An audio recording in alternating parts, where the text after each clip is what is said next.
Hello, everyone. Good to see you. So before I start my own talk, I always have my amazing AI avatar, Olivia, say a few words. So let's hear what Olivia has to say before I kick off. Hello, TechBBQ. I hope you all had a good conference so far. I'm Olivia, an AI presenter created by Synthesia. Today, Victor will talk you through how to make videos like these at the click of a button. Anyway, over to you, Victor. Have a great day, and I look forward to speaking soon. So for those of you who couldn't tell, this video was generated entirely by AI. Both the voice and the video was made by me, just simply typing in a few words, hitting generate, and then waiting a few seconds. Synthesia is a company that I founded along with my 3 other co-founders almost 7 years ago, 2 of them being world-leading professors in AI. And we set out on a pretty simple but really hard mission. We want to make it easy for everyone to make video content, but we don't think of that as building smaller, more affordable cameras. We don't think of that as slightly better video editing tools that runs on your phone. We're building technology to eventually replace the entire physical production process of running around with cameras, studios, microphones, and all that stuff. The way we think of this is that you should be able to go from your imagination to a piece of video content with just a few clicks in Synthesia. I think of this as really building the next camera platform. If you think of camera technology over the last many years, we started off with analog cameras, which is an entirely analog technology. In the 90s, we got digital cameras. Some of you may remember your dads running around with a handheld camera. And since then, cameras have evolved a lot. Now cameras are absolutely everywhere. They're small, they're affordable, and they're easy to use. But no matter how small and affordable we make cameras, they will never scale the way that software does. And that's why the next generation of cameras is not going to be about cameras. It's going to be about software and technology. It's going to be AI that's going to enable you to create really awesome content. And one way of thinking about this is that you could have invented the world's best and fastest and smallest typewriter, but no matter how good you made that typewriter, it would never be able to do half the things that a computer and a keyboard can do today. So that's kind of like the backdrop of what we set out to do. Since then, we've made good strides toward that mission. We're the world's largest AI video platform. We are more than 300 people all around the world. We've done a lot of really awesome work. But most importantly, we have turned millions of people all over the world into video creators without having any background in video at all. So why are we so interested in making video better? Well, if you look at probably most of your own lives, we want to watch and we want to listen to our content. We don't want to read that much anymore, at least. For myself, even though I love reading, I have to say when I want to learn something, I go to YouTube or TikTok as probably the first steps. And third step down the line is maybe buying the book on Amazon if it's a topic I'm really interested in.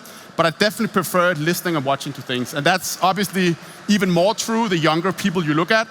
And I have very little doubt that in the future, we're going to be reading way less than we're going to be watching and listening. And that's the future that we're building for.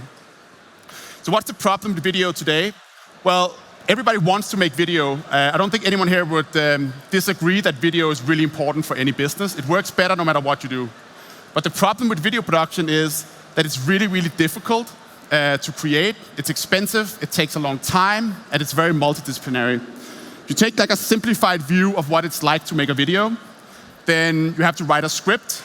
That's actually harder than it seems. You have to do some filming. You need to know how to operate a camera, a studio, work with actors. Then you have to do some editing in a program like Adobe Premiere, which is probably pretty difficult to use. Maybe you have to translate it. That's a real pain. And then God forbid, you have to update or change something in your video down the line. That's really hard, right? Because when you recorded something with a camera, you can't change it after the fact. Then you have a headache to deal with. And if you look at a big enterprise company, this process can easily take months. And that means that people simply just default to not creating that much video content and creating lots of PDFs and slide decks instead. And that is what we want to change. So with Synthesia Studio, which is our main product, we've built an AI video platform that enables literally anyone to create video content in just a few minutes. The way that it works is very simply that you go in and select one of these AI avatars, or you can create yourself as an AI avatar, which is a very popular feature. We do around 2,000 custom avatars every single quarter. You type out the text, And then there's some basic video editing functionality that sits around it. You want to add some screen recordings, you want to add some background images, all the things that makes a video a video. You hit generate, wait a few minutes, and then you have something that looks almost like a real video. So if you look at that life cycle and that kind of process that I just described before, the way we think of Synthesia is we want to take all of those disciplines and put it into one AI-powered platform. So for script writing, for example, we now have a script writing AI feature. So if you're lost for inspiration, you can go in and you can just type in, make me a video about fly fishing in Oregon or whatever topic that you want to create. We'll then build some video scenes for you. We'll write the script. And then you can spend some time on just editing that and making it fit exactly what it is that you want to tell.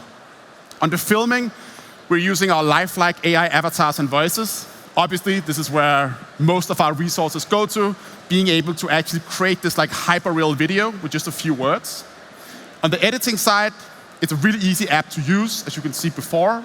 It's collaborative, so just like when you work on a Google Drive document with your colleagues, you can invite people into a video, they can give you feedback, they can comment on things. We work in 140 different languages, so if you're translating content, then it is also really easy to do. And updating content kind of comes for free when you're working with anything to do with software, right? So all these Synthesia videos is kind of like a Word document. You can open it up, you can change something, you can duplicate it, you can send it to a friend. You don't have to go back into the studio to record more content if you didn't really get what you want. So what are people using this for? Well, it's quite interesting. When we launched the platform back in 2020, we kind of launched it with the intent of, being an alternative to real video production. I think that's also what most people think of us when they look at us today. But what we very quickly found out is that actually what people love to use Synthesia for is not to replace video production, but to replace text. So in most big companies, there's a lot of text, right? There's emails, there's slides, there's PDFs. They're very unengaging and not a great way of communicating with people. And now people can make videos instead. So take a real example. Let's say you're one of the world's biggest fast food companies in the world. You have to train and onboard millions of people to work in your restaurant every single year. They used to do that with a very long manual that you'd have to sit down, read, understand, take a quiz. That's quite bad for the employee, and it's even worse for the fast food chain who gets a bunch of people into their jobs who aren't properly prepared to do them. Now they can make video instead, which is of course really, really awesome. Video, you retain about 8 to 10 times as much information when you watch a video as opposed to when you're reading something. That's scientifically proved. But the almost even bigger value add for a lot of these companies is that because it's so easy to use, the same people who used to write that 40-page PDF document, they can now make the videos themselves. So they don't have to go through a video production department. If you know how to make a PowerPoint slide, you should feel instantly at home here. So we have some of our biggest clients where there's up to 900 or 1,000 people who are using Synthesia to create content. And really the best way of thinking of this is as PowerPoint 2.0, not necessarily yet at least as a new camera or something that's really hard to use. This is basically how people use it. They kind of replace PowerPoint. We work with 44% of the Fortune 100, which is the 100 biggest companies in the US. We work with 28% of the Global 500. And are very, very proud to say that we help all these companies communicate even better than they did before. Just by kind of looking at how many people are using Synthesia, we're now in the millions of people who have become video creators with absolutely no video background at all, which is something I'm personally really, really proud of. Just show you guys a few examples of what that looks like here. Microsoft Teams is built for hybrid collaboration. You'll find everything you need to know about Oracle Digital Assistant. The first step in your Go Cardless journey. We are proud to introduce Dixa Academy for administrators. For web, you can also set your horizontal and vertical. Digital Journey Enablement Session on April 6th. Hello, I'm Jarek's avatar, your digital innovation assistant. On your first day at Netflix, you'll meet your manager and... Mein Name ist Sandy Bacchus. Seit 2020 bin ich...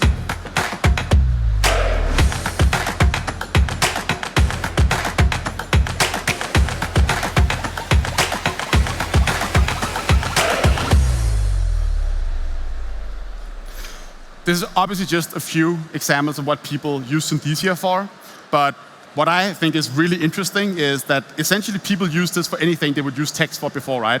Which is almost anything that we do. Where we're going from here, though, we've spent the last 6 years or 7 years building the technology that you've seen in action here, which is very much this like presenter talking to the camera. And while the technology is amazing, we feel like we're 5% into our roadmap. Eventually, we want to be able to create content of two people walking around in a room, having a conversation, something that maybe resembles a Hollywood film at one point, having product demos. This technology will, in the not so distant future, be able to replicate almost anything that you can film with a camera. One of the big directions here is taking avatars from looking at the camera into an actual real room. This is a research paper that we released about 6 months ago, and this is definitely not production yet read. But if you look at kind of like the movements here, it almost looks like a real video, right? And that's the kind of fidelity we're gonna get to. We're gonna take all this stuff out of the uncanny valley, as in it kind of looks like a Hollywood movie or like a computer game. It's gonna look entirely real within the not so distant future. And this is one of the big research tracks that we're devoted to, and have one of the world's biggest AI labs working on building this technology. In the near term, there's a bunch of other fun things you can do with these technologies. So one of them, for example, is Hey everyone, there it goes. This is a demo One for of them uploading is, changes with avatar why don't we customization. just switch out the What you are outfits seeing of the is 8 avatars? versions of me wearing different clothes. This is Anna, one of our These most clothes are all famous generated from avatars. text only As you can using see here, Stable she's Diffusion. wearing different outfits. Isn't it cool that all the And new she's not wearing clothes look different so nice outfits on me? because she was recorded with Hope different you're enjoying outfits. this She's wearing different spotlight. outfits Thanks. because we've just built a technology where you can literally just type in the kind of clothing you want your avatar to wear. So for the one all the way to the right, someone would have prompted in a blue denim jacket, for example, and just hit enter. We'll come up with this. Under that, maybe a blue denim jacket with some white, whatever that's called, and so on and so forth. You can customize these avatars more and more. You can upload your own logos. You can change the color of the clothing, which obviously in a corporate setting is really important. So you have avatars that are on brand. We're also working on just making the avatars much more real and lifelike. So they're great today, but the really, really big step change, which should be here within the next 6 months, is gonna take these avatars from being still a little bit robotic to be able to perform their content much better, right? So if you have something that's sad or happy, if you put in text of a Tolkien novel, for example, you probably want the avatar to read that out much more slowly paced, like it's an audio book that they're reading out. And if you put in a script of an avatar selling you a used car, you probably want to have that more upbeat, more body language, and so on and so forth. And this new generation of the technology is coming pretty soon. I want to play you guys a quick clip here from the voice part of this. And what's interesting about what I'm about to play you here is that this is AI systems that from just the text alone understands how this content should be performed. This is not someone who's gone in and said, perform this like you're sad or perform this like you're happy. Because they've seen so much data, they actually build an understanding of, from this piece of text, it should probably be performed in a similar way. And that's the same thing humans do, right? If you're reading out something aloud, you'll kind of change your performance based on that. So I think the sad one's gonna play first. So let's listen to what that sounds like. And what you should listen for here is the intonation, the prosody, and also just like how lifelike it sounds. Oh. That was an anti-climax. The tech side, can we have these videos playing one by one? God, today just hasn't been my day. Everything seems to be going wrong. And a cloud of disappointment hangs over me like a perpetual rainstorm. Oh my goodness, I can hardly contain my excitement.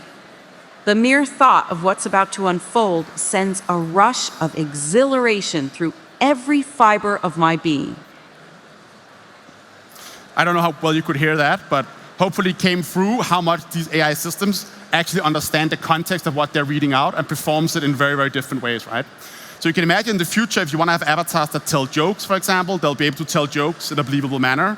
If you want to have them perform something in any way you'd like them to, you can actually do that, right? Which is kind of a constraint of the technology today. I'll leave you here with just a little fun example of this. This is the next generation of the technology in an early stage. But what's interesting here is that we just put in a script, and by this kind of happy accident, the system decided that this script should be read out in a very confused manner. So all the hms and ums and things you'll hear this avatar saying in a second is not something that we've prompted it to do. It just understood that from that text, it should be performed in this way. It's a pretty short clip, but hopefully it'll give you somewhat of an insight into what these technologies very, very soon will be able to do. It'll be extremely, extremely lifelike. So let's see if this works. And I don't think doing text-to-speech is so hard. It's just, you know, mimicking human traits. Can we maybe play it again, just with full volume? We can. I hope you could hear that. Otherwise, contact me after. I'll be happy to show you. But essentially, these systems are going to get incredibly lifelike over the next 6 to 9 months. And that's going to open up a wealth of new use cases, not just in the enterprise, which we predominantly work with, but also in the creative fields. I think these technologies will have a massive impact and enable anyone in this room to make really awesome video content. That was all from me. Thank you very much for listening to me. If you want to, thank you.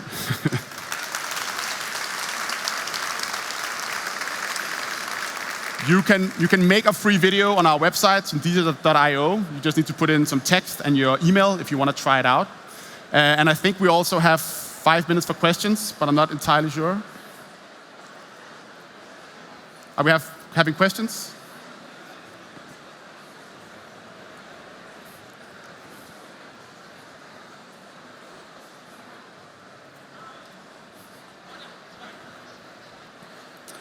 How to navigate the ethical challenges such as deepfake creation and privacy concerns while striving for growth and profitability.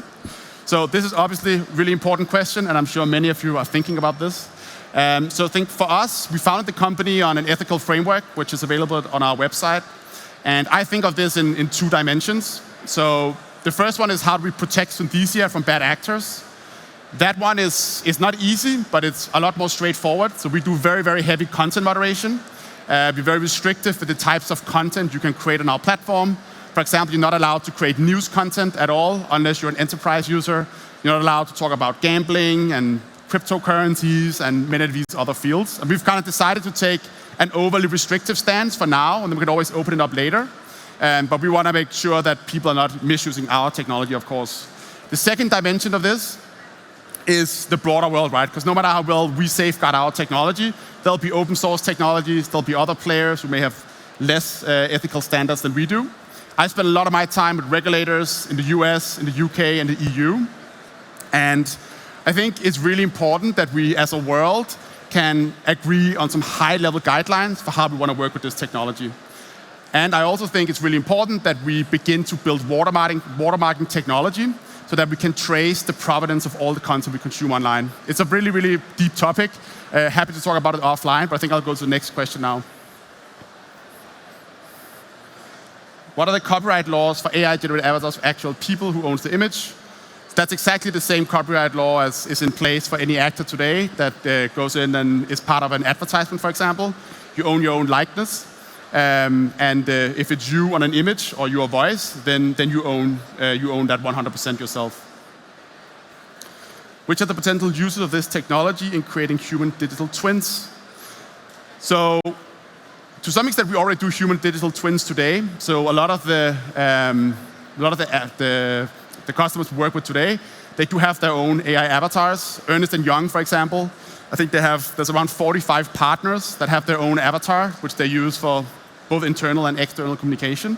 As the technology gets better, I think what we will see is just that when you send an email today, right, it's just text. In 5 or 10 years, I think we'll all, as I said, increasingly be consuming video content. And I think we'll all, to some extent, have a digital twin of ourselves that doesn't just go for the video side. I think we'll all have a voice clone of ourselves. And I think we'll all have some kind of a GPT model that understands how you write the things you know and can help you be more productive when you're at work. Besides directing the model with different intonations, can we do anything about the rigid body and movement as well? Yeah, so that's the next generation of the technology. We can now control the entire avatar, including the shoulders and the head rotations, which means we can take them to that next level of lifelikeness, where like when I'm talking now, I'm using my hands, I'm nodding my head and tune to what I'm saying. And the avatars can't really do that today, but that's part of this next big update that's coming, and that's going to be really mind-blowing. Yes, it is possible to connect to our API. We have an API you can use if you want to create something on top of the technology that we've built. Are the customers using it internally as well? For example, for describing product requirements. yes, I would say most of the content that we create today, probably around 70 to 80%, is internal content. And it's very much instructional content. So again, it's less about making you feel deep affinity for a product or making you laugh or something like that. It's really an alternative to reading an instruction manual, for example. So yes, lots of people using it internally. I'm not sure if product requirements for the engineers is necessarily a use case, but I could imagine that it would be, especially if you need to translate it to the rest of the organization. We need 4 minutes of data to train your custom avatar. So it's pretty easy to do. You can either do it at home from your webcam, just log into the app, and then you follow the instructions on screen. Or you can go to the studio and record it with better quality. What if the potential video can be considered offensive and influence what's being created? Yeah, so as I mentioned earlier, we have very, very strict content moderation. So you don't get to create a video if there's any offensive content in it. And that does not just include hate speech or swearing. We go very, very deep on trying to figure out if this is what we call a good faith or a bad faith actor. So there are a lot of content categories you're not allowed to create content in. And around 10% of the company today is working on AI safety, which means managing our content moderation and ensuring that our products are not being used by bad actors. How does it feel to be one of the earliest to foresee the generative AI curve? It feels good now. The first 4 years was not as fun as they are right now.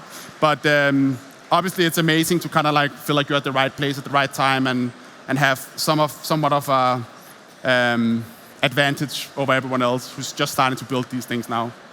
I think that's it. Time is out. Thank you so much for listening, and have a good conference, everyone.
Hello, everyone. Thank you so much for joining. We have a great conversation today. We're going to be talking all about influencer marketing with some of the foremost experts here from Denmark and the broader Nordics. I want to just quickly introduce all of our very esteemed panelists. So to my left, we have Pernille Lotus, who's the CEO of WeAreCube.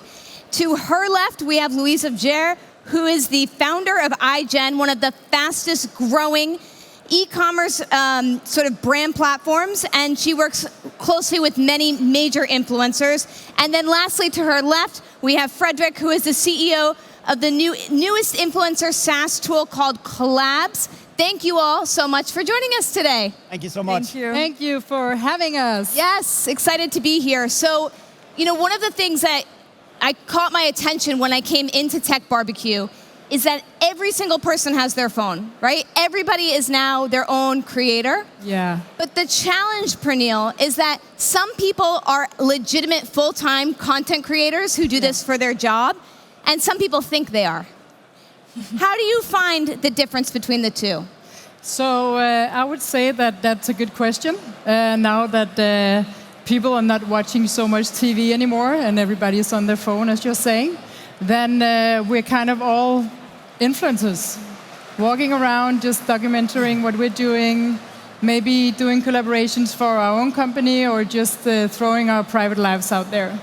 And so I guess the next question would be, Lisa, for you, how do you help brands determine, though, if we're all influencers, right? If we're all creators, which ones are legitimate and which ones are not? Is it just following? How do you figure that out? I feel like it's definitely more than just followers. I feel like influencers in the main category of influencers, you are most likely to have more than 10,000 followers. But I'm also on that believing that anyone can be an influencer. Because as soon as you have some kind of influence and people are listening to you, then you are an influencer. So it's not all about the followers. So then the follow-up question to that, though, what if somebody has amassed a big following, but the quality of the audience isn't there? It's a lot of bots, they pay for that following. How do you figure out whether or not this person has legit influence, even if they have the number of followers that you would think makes them an influencer? Yeah, that's a good question. We have a lot of data, so you can always check up on the influencer followers as well. So that's a main reason how you can navigate if it's like Danish followers or followers from a foreign country. So, and also I feel like the best way to figure out if an influencer is a good brand match for you is to follow the influencer and talk with them and see like how are their audience reacting to the content that they are making. So just be a fan of the influencer is a great way to start to see if there's a genuine connection. But this is also where tech comes into play within influencer marketing, because with the technical tools that is developed right now, it's quite easy actually to detect if an influencer are buying followers, if it's bots that are following an influencer, or if it's a legitimate person behind the account, due to the behavior of those followers. So by using technology now, we're quite far along to, with a click of a button, being able to identify how big a percentage of the entire following audience is actually of flesh and bone, and who is basically bought or fake followers, as we say. And Pernille, how much does that matter if they do have fake followers? Oh, it matters a whole lot. How? I mean, who would ever just go out to someone where you don't have the reach you think you're buying if you're a commercial agency? Or, I mean, what's the value of just, if someone is buying their followers, then who's in the other end? Yep. And are there certain platforms that you found, whether it's Instagram or TikTok or Twitter, X, where people are more likely to have a fake following than not? Yeah, so I don't think I can answer about it on Twitter or Snapchat or any other platforms, but I would say that the most, like back in the years, it's not so much spread out anymore, like Fredrik is saying. I mean, because it's so easy to detect. So I think actually influencers or real people that just wanted to be influencers, and if they bought followers, then they were really quickly discovered. So it's not something we see anymore in our business. It's more like 4 or 5 or 6 years ago. And then it would be on Instagram back then. Yeah, it still happens. And then the followers would be from Bangladesh and not from Denmark. Yeah, and Instagram is also clearing up the followers from time to time. So it's not really an ongoing issue, I feel like. No. So you still see it happen from time to time, like big corporations buying or collaborating with an influencer that after they've done a collaboration, they realize that, oh my God, they really didn't have the substantial amount of followers that we were promised. But it's a trend that is reducing right now, since it's quite easy to figure it out. What about fake engagement? One of the things I found is that the following is real, but the influencer doesn't have the capacity to respond to every comment or to engage as much as they would like. So they outsource some of the engagement. Is that a problem, Pernille? No, I don't see, we don't see it as a problem because we don't really see it that much. I think it's very easy to detect as well if it's fake engagement. Normally when you see influencers that are buying engagement, it looks like mostly just like an emoji or saying LOL or something like that. So you can actually kind of also very easy see on Instagram if it's actually real people that are very interested in you as a person, or if it's someone who is just buying engagement.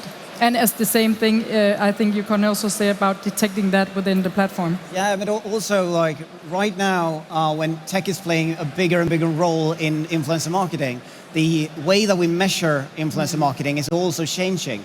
So previously when we were measuring engagement rates or reach rates, etc. What we now are looking at is a much broader perspective of the data generated throughout a campaign. So I'd say that more common nowadays is that a company collaborating with an influencer are expecting, of course, reach, of course, engagement, but also sales, CPC, CPM levels.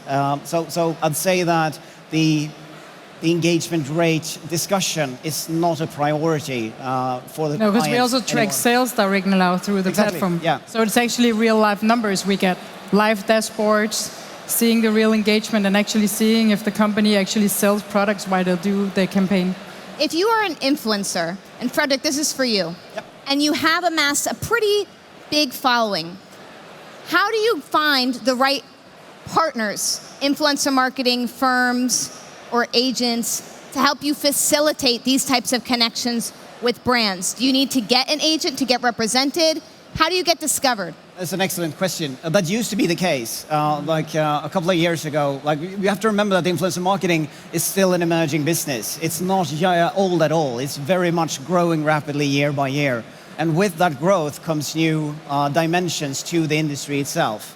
So from an influencer perspective, once you, a couple of years ago, needed to be represented by a management or an agency, now that's not the case anymore. With the introduction, with the technical platforms that Pernille was referring to earlier, at least the company that I represent now, we are very much enforcing the straight direct contact between the brand and the company and the influencer, trying to remove as many roadblocks that's been hindering that quick and easy access for the brands to access and work with an influencer. I reckon you are as well an influencer and you're not represented, right? Yeah, that's correct. When I started out, I also started out with an agent. That was like the must-have to get into the industry and to start making a living from doing influencer marketing. But I have been without an agent and without an agency for 4 years. And I think tech has had a huge impact on that because it gets even more easy for me to communicate with the brands directly. And just, it's so time optimized. It's a very good way to optimize your time as an influencer and for the brand as well. So everything just as payment, doing all of the finance things, the communication, sending things for approval, all the data, you can collect all of that into one platform. Question for you, as somebody who's been on the influencer side yourself, why do you think brands are so drawn to influencer marketing and consumers as opposed to traditional advertising? What makes it so effective? It's super effective because we have a personal relation to the audience. So I have been doing this for 10 years, so my followers have also been following me for almost 10 years as well. So they know me and I know them, so I also know which kind of products or brands that they would like, and I know how to communicate the right messages to them. And I think that's a low barrier marketing-wise than going for the brand and talking to the audience directly. How important is it for you, for an influencer, to be on multiple platforms? Or do you think it's okay to just be on one? And I ask because I'm from the US. I'm not sure if anyone else here is from the US, but we're seriously considering banning TikTok. Yeah. And so if you're an influencer who's only on that one platform and it gets banned, you might be in peril. But at the same time, you might not be an influencer who wants to do text on Twitter. So do you have to be everywhere? Can you pick one or two? What's the best strategy? I think the best strategy is to divide your marketing activities all over the platforms. And that's the same for an influencer as it is for a brand or e-commerce store. I'm not on Twitter myself, but I'm on TikTok and Instagram, and I think YouTube as well. And I think 2 platforms is like a minimum. So if anything happens, for instance, with TikTok, then I can make sure my followers is always following me on the other platforms as well.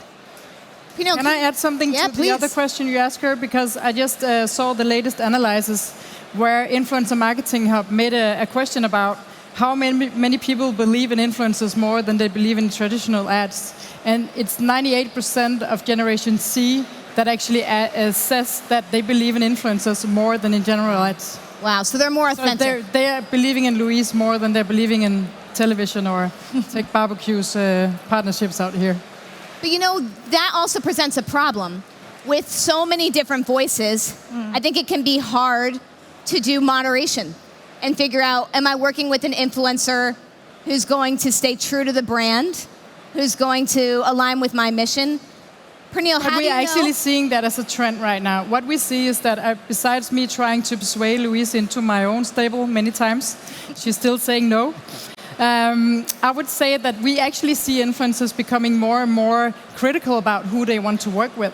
Right now, influencers are asking us the questions: is that does the company actually have is it an NGO? Do they have a subconscious about being miljøbevidst? Environmental stable, and stuff like that. So what we see is that influencers are more and more critical because they also know that their followers are very critical. As you say, it's the barrier of becoming an influencer right now, especially on TikTok. It can take you 12 hours and then you have 100,000 views if you make the content good enough. So everybody can become an influencer overnight now. And as Louise saying at the beginning, I think it's very important for companies or whoever you are, and if you want to interact with anybody on any social media platform, please become a fan yourself and really study. I mean, who is Louise? What is she doing on her platforms? What are her values as a real human being? And is that a match to your brand values as a company? Mm-hmm. Maybe this is a question for Fredrik. How do brands vet these influencers before they align with them outside of just following them? How do you know that this person isn't going to do a bait and switch and start posting content that's inappropriately aligned for your brand? Oh, yeah, that's an excellent question. So there's few different ways that you need to do that. So the scan of the following audience is one part, where you look at how many are actually human beings and fake followers, etc. But then there's plenty of different ways before a post goes live. The usual case is that the influencer themselves needs to propose the content that they are putting out there to the company, so the company can vet all the material that has been produced by the influencers, either in a platform or done manually, so that everybody is 100% sure that they're aligned before it gets posted on social media. And how do you, in the relationships that you broker, what does the payment system typically look like? Are you paying these influencers up front? Because a lot of them need to get paid up front in order to produce the good content and make it. Or are you waiting to see how it performs and then you're giving them a cut of the sale? It can be done in many different ways. The usual standard case is that you do a paid collaboration where once you have vetted the material as a company, then you're alleged to actually pay as soon as it goes live. So it has nothing to do with the performance of the material. It has to do with the content creation and the acceptance that you like what has been produced. But then it can take very many different forms. So if you have a big production, we work with a huge clothing line now, for an example, and they want influencers to create all their commercial material. So then that is a separate kind of a deal where you have a big production company coming in. So then you get paid on beforehand. So it can look like the payment structure can be done in many different ways. And Louise, question for you. In terms of the influencers, sometimes they are working with brands to promote a product, but then they get so big themselves, they create their own products. They no longer need to be promoting other people's. They can make money selling their own. You see this with Emma Chamberlain, you see this with Mr. Beast. Can you walk us through the process of how you go from being an influencer who has the ability to hawk others to now hawk their own products? And I think that's going to be an emerging trend that we are going to see more of. And that was the same thing I did with my influencer career, took it onto the e-commerce and created my own products. And I think you can do this in several ways. I started my own company from scratch.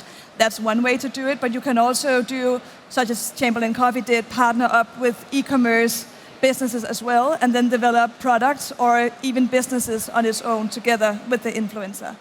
And that's a very good way to figure out that the brand match is going to be genuine, because the influencer has been a part of the design process and the marketing process as well. How much do influencers need to rely on content creation off of social media? I ask that because in the US, we're seeing a lot of influencers are starting podcasts. A lot of them are starting newsletters. Is that important, or can you rely just on social? I think you can rely just on social, but I think it's always good to be open-minded and trying out different things. So yeah, once again, spread out your activities. And support yourself as a brand more 360. Yeah. What role, Pernille, does technology play in helping to facilitate all of this? Obviously, Fredrik is helping to use tech to bring together the brands and the influencers, but there's so many different aspects of tech that influencers need to leverage to get on these platforms, to execute their campaigns. Like, how tech savvy do you need to really be? Yeah, so I would say that this is a train we can't stop, like influencer marketing was 10 or 15 years ago. Regardless what you think about tech or AI, I mean, let's not be afraid of it. No. I mean, let's embrace it and let's actually dig into everything with curiosity. What we see also now is that a lot of companies are using AI to actually produce content. So where will that put Louise in 5 years from now? Would it actually spare her to work 5 minutes and let the AI produce her content for the rest of the 8 hours a day?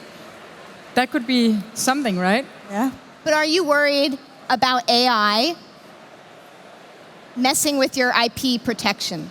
If you own the content, do the laws protect your content if you use AI to create it? Because in the US, they do not. Oh. Is that something you worry about? No, I'm not so worried about using AI to produce my content. I'm not using AI that actively right now, but I'm just trying trial and error. I feel like with AI, you have to not be afraid of it. You have to use it in some way. But I also feel like it's important to be genuine, and especially as an influencer. And I feel like I have a huge responsibility with my audience to stay true and connected to them. So, of course, I'm going to be open-minded with AI. We have to. But I'm not afraid of it taking over my content at this time. At this level. At this level, but you never know. AI advancements, when you're looking at influencer marketing, there's two sides to it. AI, when it comes to like the brand perspective, it can be really helpful to search and find the right influencers for your brand. It can aid you in many different ways. But when you switch focus and look at it from the influencer side, why an influencer has gathered a lot of followers is because they like their voice. So right now, looking at where AI is, I would say to all influencers, stay away from it right now until it gets better. Because remember why the followers started listening to you in the first place. It was because of your originality. It was because of your tone of voice. But that doesn't say that on the business side, AI can create great new technical advancements that wasn't possible priorly. Yeah. In terms of AI on the business side, how much are you using AI right now to do things like optimizing billing, customer support, communications between brands and their customers? Or is that not something that you're quite dealing with yet? Yeah, we are. We're using AI in basically every instance associated with the tech that we develop. So we use AI. Our main focus, where AI plays a big difference from the tech that we have developed, is that we can, with AI, we can look at and go through the content of each influencer that we are assigned with. And we can do enormous amount of text analysis that wasn't possible before, just to create a 360 persona of an influencer. So we really understand who they are. And that makes them searchable for the first time for anyone in our discovery. So based on the enormous amount of text that we can process now, thanks to AI, we can give the end client the possibility to find the right influencer for the brand within seconds, when it usually or priorly took hundreds of hours. So that is the core point of our business of how we utilize it. But then again, like chatbots to use in customer support is of course something we do. So we try to incorporate it in basically every instance of our business. Wonderful. And I want to remind the audience, we have just a few minutes and then we'll take some audience questions. So if you have those questions, submit them through Slido and we'll ask the panelists shortly. Pernille, I want to come to you. You've seen so many influencer campaigns. What is the hallmark of an effective campaign versus an ineffective campaign? Yeah, so that depends on the KPI of the client. Okay. So if you're maybe not an e-commerce brand, you maybe want to go out there and you want to get a good reach, with real people, not bot followers, of course. So the KPI would be the huge reach. Let's say and then the other KPI could be to measure within e-commerce, how much money do I get out if I put 100,000 into a campaign? So what's the return of the investment? And that's what we are actually doing right now. We are measuring and tracking everything besides using AR, of course. Our primary tech within our tool is actually to measure the effect of each campaign. So this is like, we can't say influencer marketing anymore without like really stating that we have clients that of course want to know what do I actually get out for each penny that I spent. In terms, go ahead, Fredrik. Yeah, but I think you're absolutely right. So we are measuring a lot of different things. But one of the enormous and great side effects of working with influencer marketing is that you also get user-generated content. And user-generated content is a really, really good source to put on your website, to put in your commercials, because it really drives new clients to your brand. And that is something that, besides the direct effect that's measured through a campaign, that can extend the reach of the campaign for months and years to come. In terms of influencer marketing, Louise, I'll ask this of you. We're starting to see influencers be used in traditional ads. This is an interesting dynamic because I think a lot of people think that these two things are opposed. You know, you're using influencer marketing to supplement traditional marketing, but I'm starting to see them merge together. Yeah. Do you think that is a trend that will continue, or do you think that that's just an occasional thing? That's because she's the new celebrity. Influencers are the new celebrities. Yeah. I also feel like it's quite funny when people are discussing whether the influencer marketing budgets are fair. Because when people with the brands come to me, they get both the video photographer, the editor, the project leader, the model, the makeup artist, everything in me.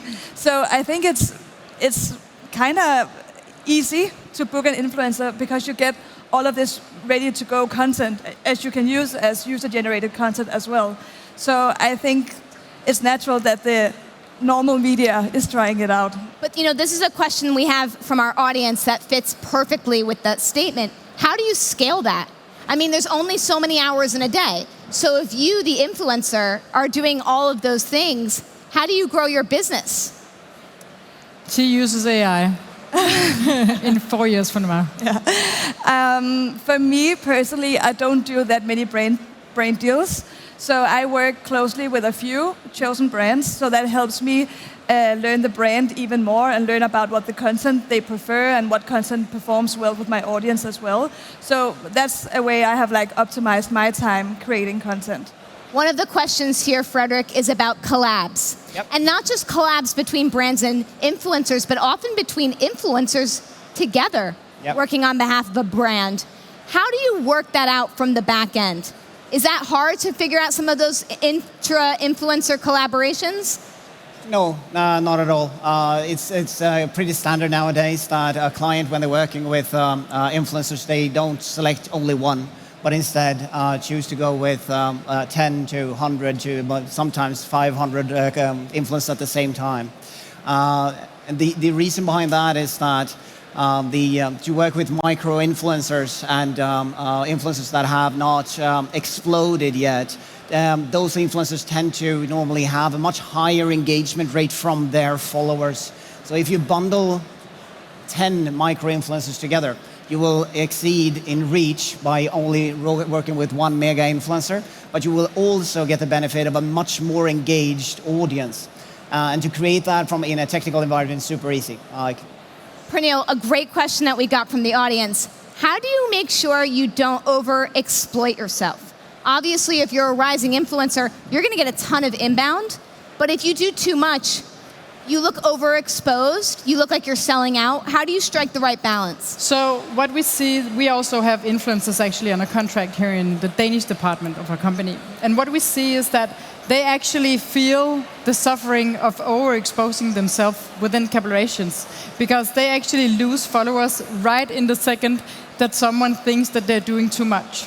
So this is a really fine balance.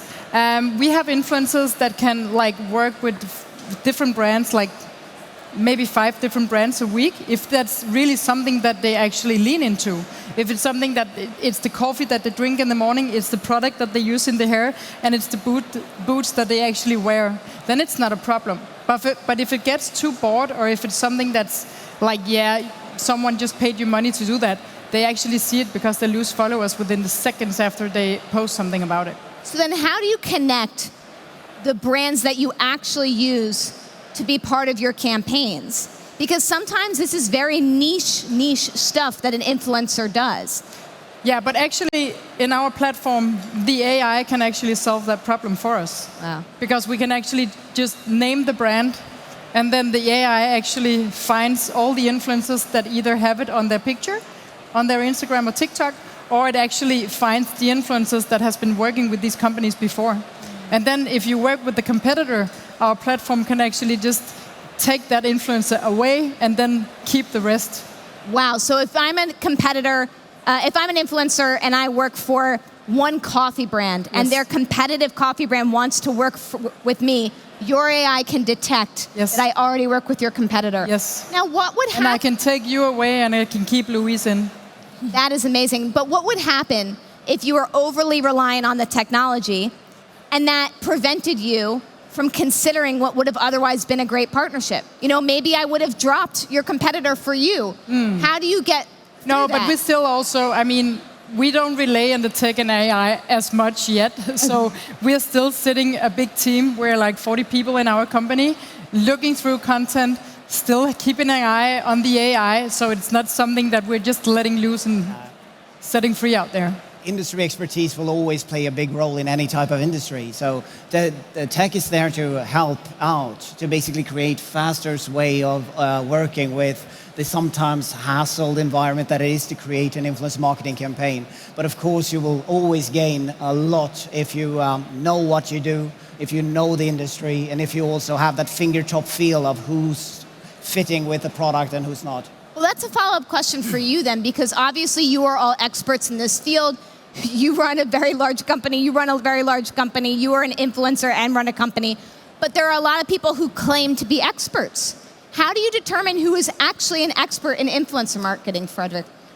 That is a great question. If I knew that, we would be excellent with hiring only those people. It's very difficult to say. What we can say is that there are, of course, many people that say that they are experts, but there's actually quite few people that truly understands the dynamic of what it takes and what the dynamics of influencer marketing. So I'm sorry, I don't have an answer. I don't know that, but it shows during the work. I can also comment on that, because you're totally right. I mean, there's 200 companies in Denmark doing right now what I'm doing. Wow. Just in Denmark. So the entry barrier is like the lowest ever, because maybe you know Louise's little sister, and she has 5,000 followers, and you want to become her agent, and all of a sudden you're an expert in influencer marketing because you represent 2 or 4 people. And then you go out and tell companies, you make big strategies. But I would say, I mean, big brands, hopefully they can see who to work with or not. Yeah, they do their homework. I would say, I hope so. You would hope so. Louise, question for you. In terms of brand safety, how does a brand work with an influencer who aligns 98% of the time with their values, but that 2% of the time, maybe they curse a lot, maybe they do something that's not socially acceptable, maybe they wear clothing where they're too scantily clad in a video. How does brands take that risk into consideration when they're working with an influencer? I believe that if a brand finds it very risky, then they will put it in the contract. So that's one way to do it. But as I mentioned in the start of the panel, I really feel like the best way to find the right influencer fit is to become a part of the influencer community. So follow them and be a fan of them so you know more about them. And then you can also talk to the agent of the influencer or to the influencer directly and tell them about your concerns so you can figure out a good cooperation together. And as a brand, I mean, please also know that this is not robots you're working with. This is human beings. So none of us is perfect. Yeah. But with AI, could you create the perfect influencer with AI, Fredrik? Oh, that would be boring. Now, at least. No, but it's an interesting question. We have no idea where AI is going. What we see right now is that the actual creativity and the content output that AI is doing right now on social media once an AI-generated influencer is created is kind of one-dimensional. So they tend, those type of AI-generated influencers tend to have a spike of followers, and then they drop off quite fast, since they quite soon realize that this is not an authentic account or an authentic feel to the content. So that is happening right now. Right now, I say that is not a possibility, but what happens in the future with AI, yeah, there is definitely a possibility that we, within 5 to 10 years, will have very difficulty understanding whether or not someone that we really correlate with is of flesh and blood, or if only a line of ones and zeros. Wild. Okay, we have just a few seconds. Quickly, who is one influencer that does a good job with their brand influencer marketing that we should follow? Louise. Louise. Okay, fair answer, Louise. Thank you. I would say Emma Chamberlain. Emma Chamberlain. And yourself, Fredrik? Pernille. Yeah, everyone has so much fan love. Okay, so before we go, want to just highlight a few of the things that we learned today. Louise, basically at the top, I asked, how do you determine what's an actual influencer? Is there a threshold? 10,000 followers seems to just about be the threshold, but it can vary from time to time. The only way you'll know is if you become a part of the community yourself. Pernille said everyone is a creator, and it's true, although as we discussed, it's hard to figure out who's an actual creator and expert versus who says that they are. I asked about fake followers, and Fredrik and Pernille both said that's not as big of a problem anymore because the AI and the technology has gotten so good, they can weed it out. From a similar situation, Pernille said that the influencers don't necessarily want these fake followings because then they're not going to actually be able to sell goods. That was also another big change in the influencer marketing industry that we've discussed. We've moved, as Fredrik said, from being so focused on reach and on engagement to now actual sales, which is in part because we have the technology to be able to do that. I think collaborations between influencers are becoming more common. You said that one brand can work with 10 different influencers. AI helps you discern which influencers are working with which campaigns. And then at the end, we were just saying, Louise was saying that you have to be open to new technology with AI, but at the end of the day, you have to be genuine, you have to be yourself. And I love that little anecdote at the end, Louise, when I asked about brand safety. That's a big thing we think about in the US. And you said if it's a real problem, you will put it in the contract, which I appreciate. Lastly, is AI going to take over for influencers? Fredrik said right now AI influencers are too one-dimensional, but in 5 years, who knows? Yep. Thank you all so much for coming to this panel, and thank you to TechBBQ. Thank you so much.